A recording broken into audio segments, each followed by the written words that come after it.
আসসালামু আলাইকুম। আশা করি তোমরা সকলে ভালো আছো। তো এর আগে আমার ফিজিক্স ওয়ানে একটা ক্লাস 3টা লেকচার দেওয়া হয়েছিল, তো আজকে চতুর্থ লেকচার। তো বলে নেই যে এর আগে একটা ক্লাসে আমরা কার্লের ভৌতিক তাৎপর্য দেখেছিলাম। তো এরপর আজকে আমরা ডাইভারজেন্সের ভৌতিক তাৎপর্য দেখবো। ডাইভারজেন্সের ভৌতিক তাৎপর্য দেখার আগে আমাদের জানা উচিত আসলে ডাইভারজেন্সটা কি।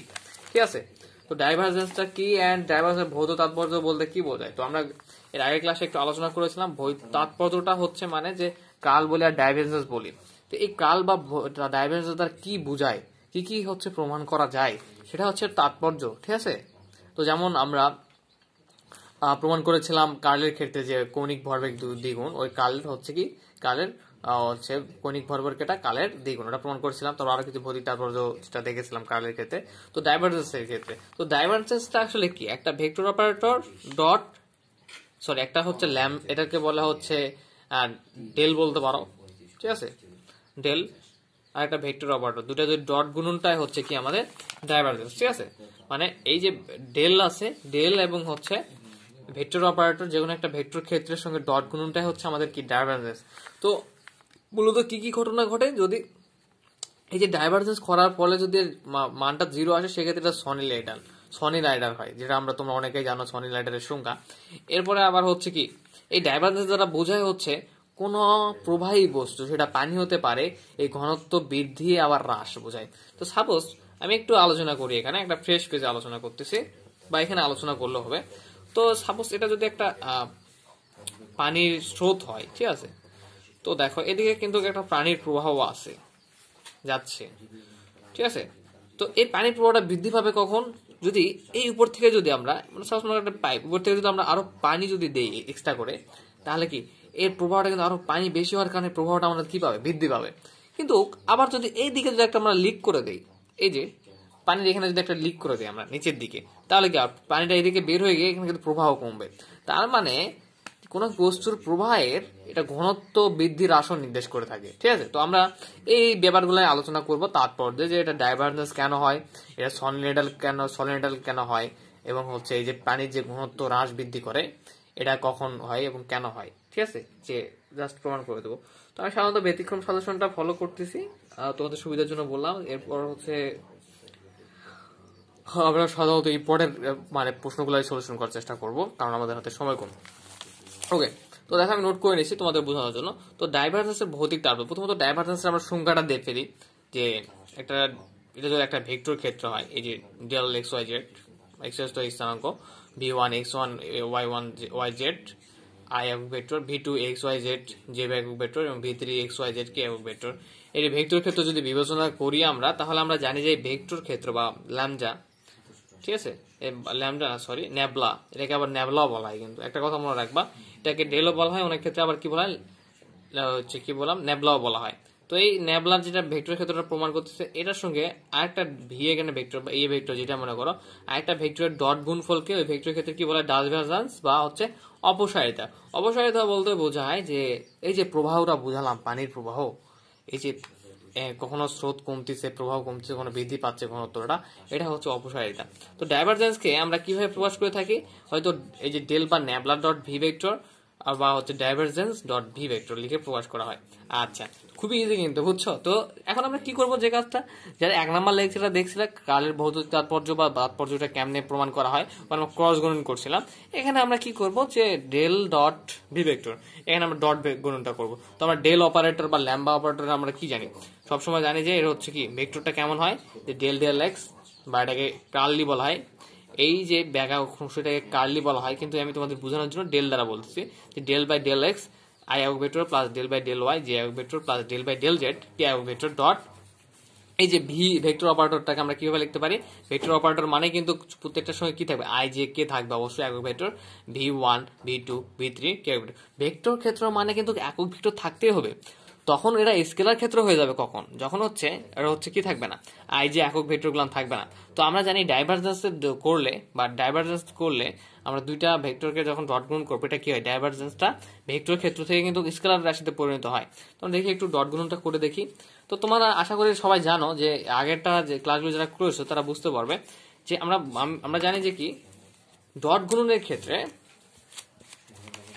এই একক ভেক্টরগুলা আই ডট আই মানে একক ভেক্টর আই ডট একক ভেক্টর ডট আই একক ভেক্টর ইকুয়াল হচ্ছে কি হয় 1, আর আই একক ভেক্টর ডট যদি জে একক ভেক্টর হয় সেক্ষেত্রে কি হয় 0, আবার আই একক ভেক্টর ডট কে একক ভেক্টর ইকুয়াল কি হয় 0।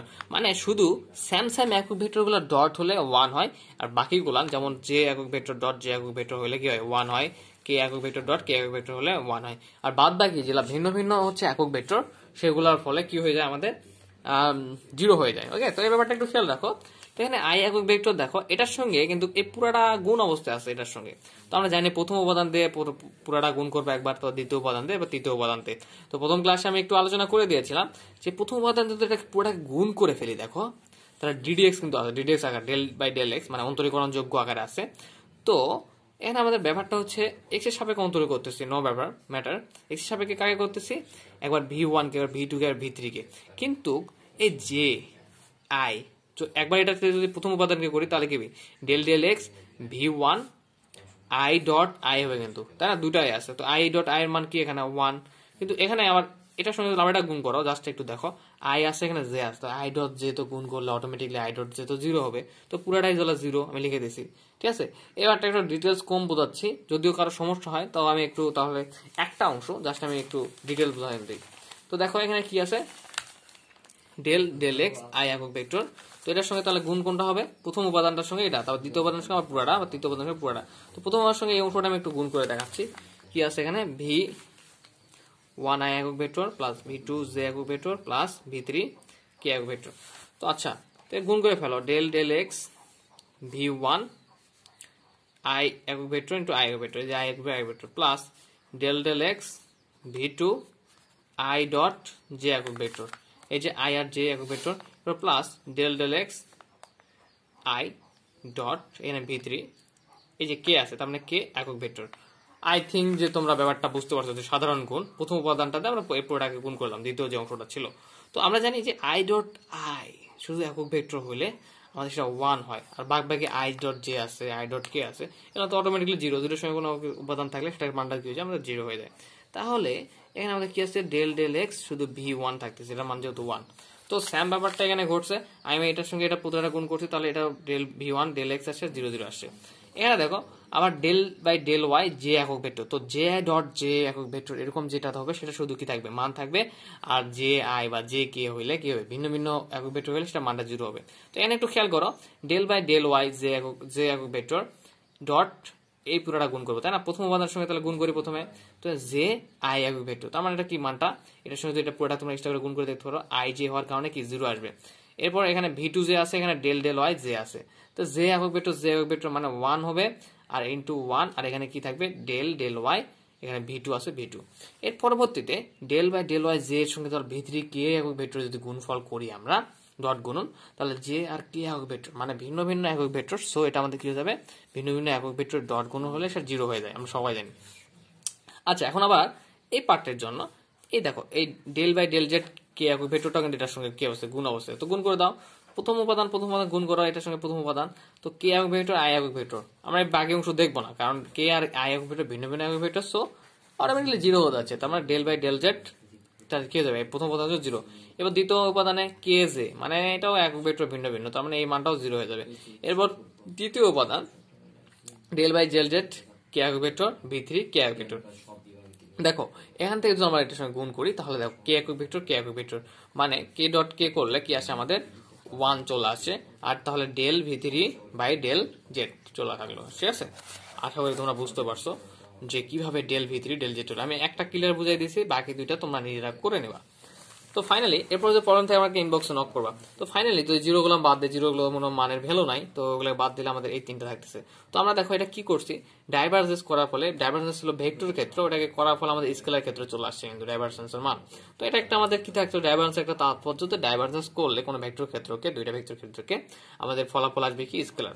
আচ্ছা, তো এক নম্বর সমীকরণ হতে দেখা যায় কোনো ভেক্টর ডাইভারজেন্স একটি স্কেলার, কোন ভেক্টরের ডাইভারজেন্স একটি কি স্কেলার, অতএব কোন ভেক্টর ক্ষেত্রকে স্কেলার ক্ষেত্রে রূপান্তর করার কৌশলটা হচ্ছে কি ডাইভারজেন্স। মানে আমরা যেমন দেখলাম দুইটা ভেক্টর ক্ষেত্র ছিল বা একটা ভেক্টর ক্ষেত্র ছিল, একটা ভেক্টর ক্ষেত্র যে কোনো ভেক্টর ক্ষেত্রকে যদি ডেল বা ন্যাবলার যে অপারেটরটা আছে সেটার সঙ্গে যদি আমরা ডট গুণ করি তাহলে ভেক্টর ক্ষেত্রটা আমাদের স্কেলার হয়ে যায়, সেটাই বলতেছে। কোন ভেক্টর ক্ষেত্রে ডাইভারজেন্স শূন্য হলে অর্থাৎ ল্যামলা ডট ভি ভেক্টর ইকুয়াল 0 হলে সেটা কি বলে সনিনয়েডাল বলে আমরা জানি। কি বলে? সনিনয়েডাল। তো আশা করি এই যে ব্যাপারটা এই পর্যন্ত তোমাদের ক্লিয়ার, যে পার্টগুলো ঘটলো। এখন আসি এখানে যে এই যে প্রবাহের ব্যাপারটা, যারা একক আয়তনে প্রবাহের ঘনত্ব হ্রাস বৃদ্ধি করে, প্রবাহী বস্তু যে কোনো কিছুতে পানি হতে পারে, তেল হতে পারে। তো এখন আবার ভেক্টর ক্ষেত্রে এখানে একটা ব্যাপার হচ্ছে, যদি তোমরা A vector dot B vector করো and B vector cross A vector করো, সমান যদি হয় দুইটা সমান, এই দুটা যদি সমান হয়, মানে মান যে কোনো কিছু থাকতে পারে এ ভেক্টর বি ভেক্টরের হলেও, এই যে ন্যাবলা ডট এ ভেক্টর যেমন ভেক্টর ক্ষেত্র নোট ইকুয়াল এ ভেক্টর ক্ষেত্র ডট ভি ভেক্টরের মান কখনো সমান হবে না। তো এখানে বোঝাচ্ছে আবার এই দুটা ডট গুণ করলে এই দুটা ডট গুণের মানটা কখনো সমান হবে না। তো এটা জাস্ট কিছু দুইটা সত্য, ঠিক আছে, যে মান বসালে তোমরা বুঝতে পারতো। তো সত্য দুটা মনে রাখবে একটু।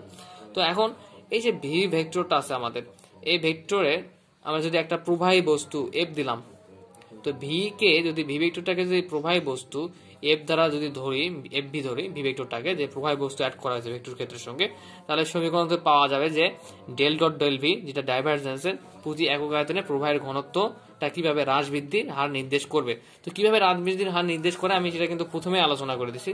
যদি একটা পাইপ বা কোনো কিছু মধ্যে পানি যায়, সেখান থেকে যদি ভি ভেক্টরের যদি ক্ষেত্র একটা থাকে, ভেক্টর ক্ষেত্র যদি ভি থাকে, সেখানে পানি যদি উপর দিকে দেওয়া হয়, তাহলে এটা কি প্রবাহের ঘনত্ব বা ঘনত্বটা কিন্তু বৃদ্ধি পাবে, প্রবাহটা বৃদ্ধি পাবে। আর যদি লিক করে দেওয়া হয়, সেক্ষেত্রে কি পাবে, পানির যে প্রবাহটা সেটা কিন্তু ধীরে ধীরে কমতে থাকবে। তো আই হোপ তোমরা বুঝতে পারছো। তো আমরা শর্ট শর্ট ক্লাস রেকর্ড করে আমি দেওয়ার চেষ্টা করবো, যাতে তোমাদেরও বুঝতে সুবিধা হয় অ্যান্ড তোমরা যেন নোট করে নিতে পারো। আই হোপ তোমরা বুঝতে পারছো অ্যান্ড নিজেরা সুন্দরভাবে এটা প্র্যাকটিস করো বারবার। আর নেক্সট ভিডিও খুব শীঘ্রই আসবে। আসসালামু আলাইকুম।